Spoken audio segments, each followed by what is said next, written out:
Kia ora whanau, you're here with me, the Māori Wargamer, and today we'll be playing a Warhammer 40K battle report. Chur.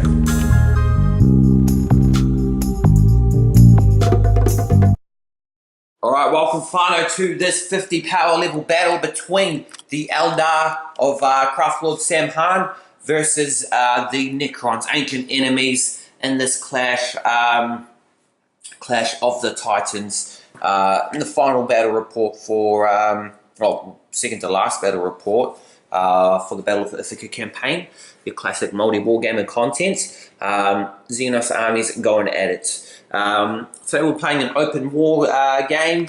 Here's our deployment, two triangles, roughly two triangles there, twist orbital debris, so there's going to be death and wreckage flying down onto the battlefield. Objective is kill the courier. Just simply have to kill the courier. As soon as it happens, the game is over. So you're probably familiar with this battle if you've seen any of my content. Anytime the Eldar come out, always happens to conveniently be the big Wraith Knight, the big Lord of War unit as the courier. My courier is a humble deathmark squad holding vital information, nestled safely out of line of sight from the enemy. So hopefully they can hold up. I've got this big weapon of destruction positioned on the bastion here on the burning planet of Ignis, the Death World, located in the Ithaca system. So yeah, the story for this one, following the uneasy stalemate of the first mission, both armies have got valued units that they need to get through to hopefully enhance their position in this war. We've got two big dog leaders of the Eldar, Morgan Ra, with his weapon named after himself, the Morganator, or the no, it's a Morgatar. It's Morgan Guitar. It looks like a guitar too. Had some strings on that. Pretty fresh, pretty fancy. Always in our mission to provide you with new entertaining models, content, story. That is our goal. Eldar Uthran here in Ithaca system, working to yet unknown plans that will hopefully come into fruition and tie the narrative of the Battle for Ithaca very nicely. All sorts of forces have been warring out in here for the year of 2018. So how we're going to wrap that up, we shall find out. Armies are deployed. Necrons versus the Eldar. Not sure who's going to take out first turn. We'll find out after. But yeah, that's our mission. That's our thing. Could be a short game. Could be a long game. We'll figure it out. But before we go into turn one, let's take a closer look at the armies that we shall be playing with today. All right. So interrupting that, my opponent, Slimy Dog, activated Eldar stratagem Phantasm, gets to relocate 3 units of his choice. So my strategic placement of the death marks here is, or for null, is yeah, I don't know if this game's going to go longer than turn one, with all that heavy firepower lined up against me.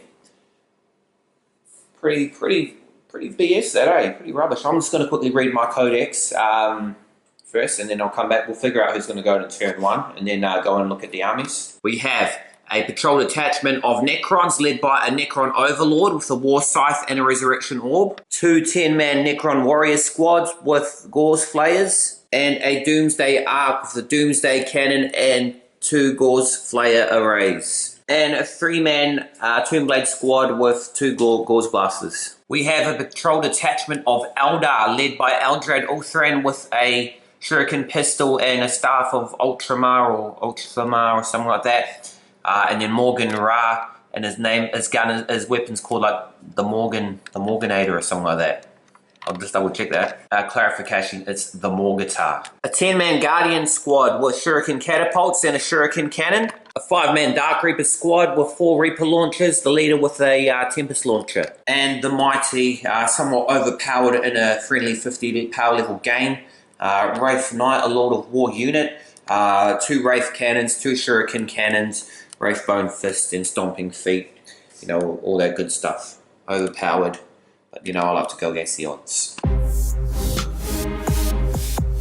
Alright, fine, so end of the movement phase for Necrons turn 1. They miraculously won the roll-off. And so even though there was that inconvenience, I did review the rulebook, try to find some secret Necron stratagems to relocate, but they all require having a monolith, you know, that big pyramid thing to zap them away. So I have managed to strategically relocate the couriers, the vital guys behind the bastion, now well out of sight. Still got the Tempest launcher there with the Dark Reapers that can target enemies that aren't visible to it. So we're going to have to unleash some Doomsday destruction with this mighty weapon.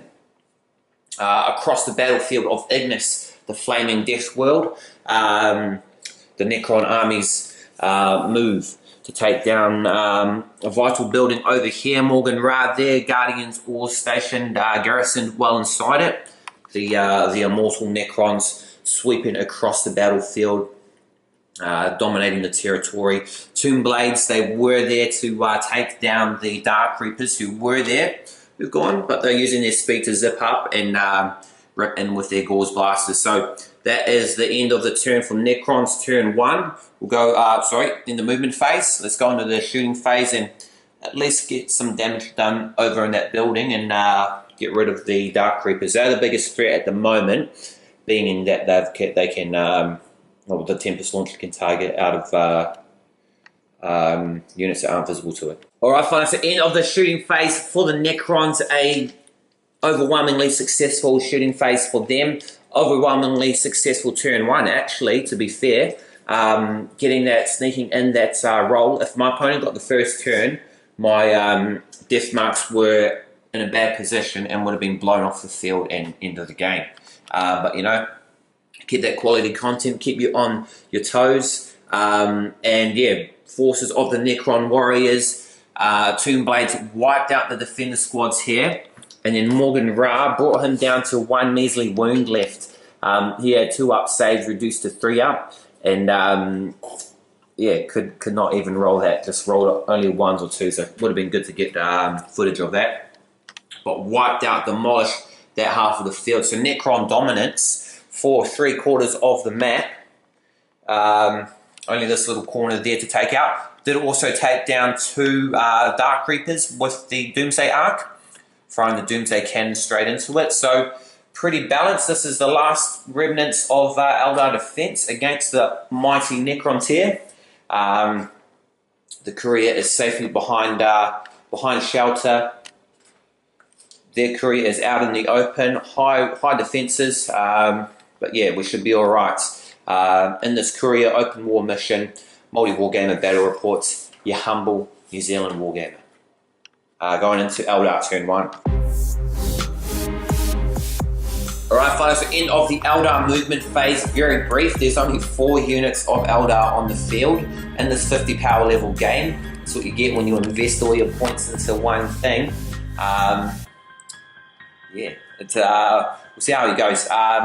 Eldrad cast Guide on the Wraith Knight to re-roll failed hits, and also cast Doom on the Doomsday Arc, appropriate to double its Doom power, I think. Is that what it does? Or re-roll failed hit wounds against it? Yep.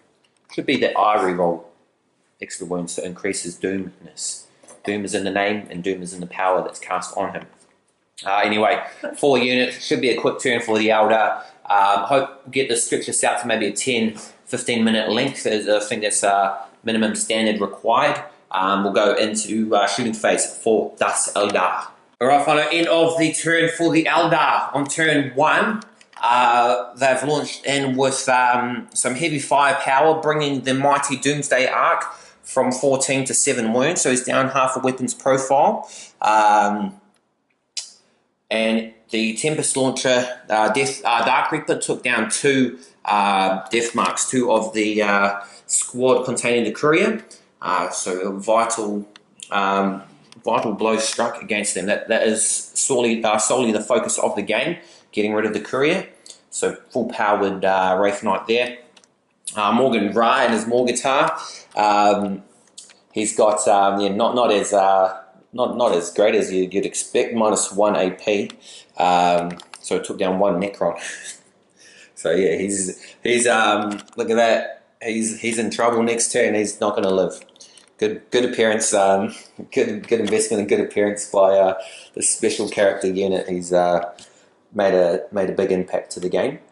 And yeah, that's it. We're going into Necrons turn 2 and see what they can do. Alright, end of the movement phase for the Necrons on turn 2. We reanimated one Necron warrior successfully.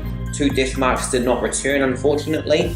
Now we're sweeping across to take on the Eldar Courier, the mighty Wraith Knight, but other targets, plenty of targets in the line of fire. So I'm going to go straight into the shooting phase. Doomsday Ark and the 3 remaining death marks are still hiding in position.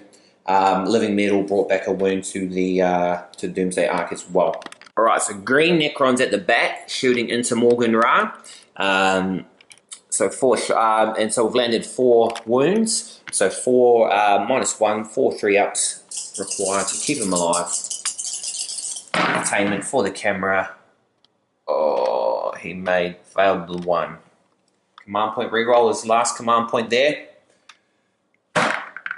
Oh, Morgan Ra is alive. Just a shame that we've got another 10 more left to shoot. Alright, fine, so wrapping up the shooting phase, we managed to successfully take down the remaining Reapers, Dark Reapers. Morgan Ra still alive, saved by a command point, but he's going to get close combated to death. He's going to engage in melee combat with the mighty Necron Overlord. So good luck to them. Place their bets nice and early. But anyway, landed a shot with my Doomsday Cannon into the Wraith Knight. So landed the successful wounds as well. So we're rolling now 4 damages. D6 damages, 24 wounds on this beast. Let's see, Lord of War unit. Double sixes. 6 and a 3, 9. Not bad. Bring him down to 15 wounds. Out. Alright, so the mighty Necron Weapon of Death fires its mighty Doomsday Cannons. Gorseplay arrays. Brings the Lord of War unit, the Wraith Knight, down to a humble 14 wounds. The battle for the Courier. Never been this exciting, this emotional, this life-changing. That is the Necron shooting phase. Morgan Ra left on 1 wound. Wraith Knight left on 14. Eldrad is still alive and chugging with the entire Necron army coming for them in their next movement, I'm sure. He better see that container, he better climb in there and hope someone can carry him away. But before we wrap up the Necron turn 2, we're going to go for some charges. Alright, Whānau, so end of the Necron turn, the mighty Necron Lord, accompanied by his retinue, awoken from his ancient slumber, has engaged the mighty Master of the Dark Reapers in combat, fierce one-on-one combat. There we go, Morgan Ra and his Morgatar versus the Necron Lord and his mighty legendary war scythe. He leads legions of the undying Necrons into battle, and unfortunately, Morgan Ra on his 1 wound could not hold off against the overwhelming Necron might, with the Overlord claiming or dealing a critical fatal wound. Morgan Ra has to leave, and a Necron victory in that combat. So we're going to Eldar turn 2, see if they can turn things around, as they've only got Eldrad and the Wraith Knight left in this Courier battle, this open war mission.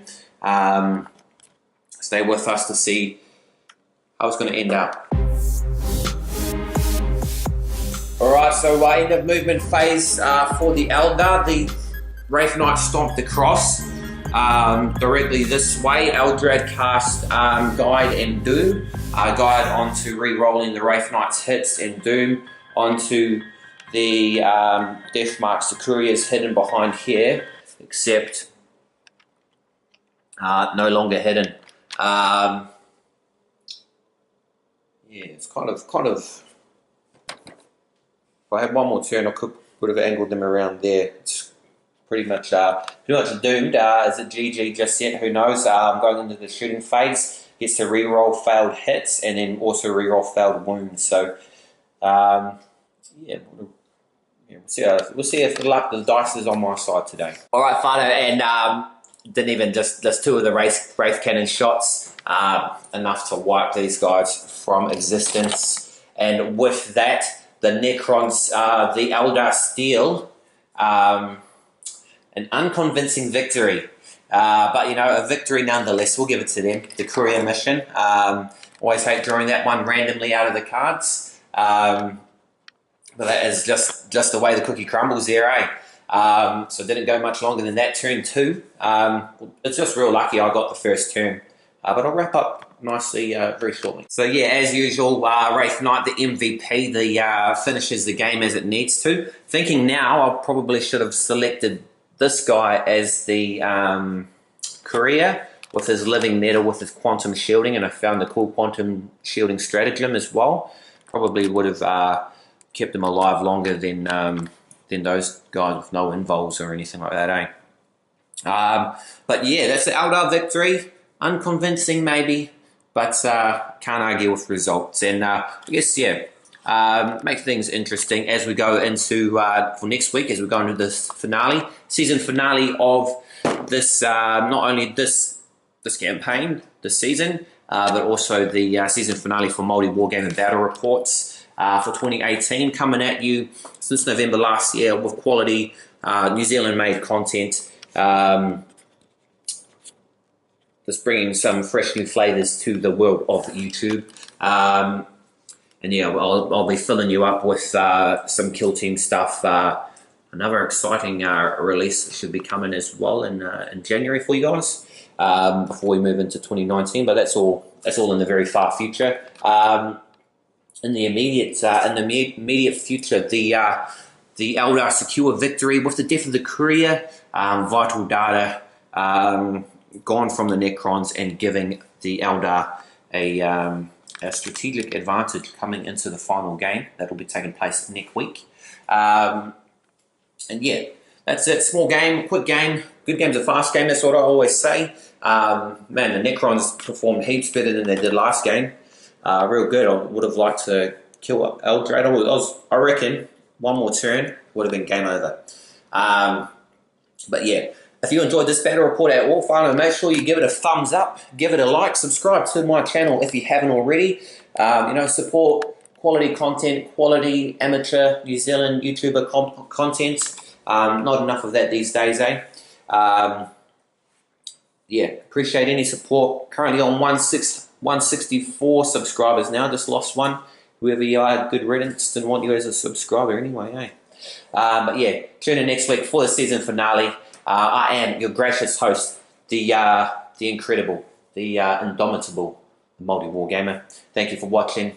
Ka kite. Anno.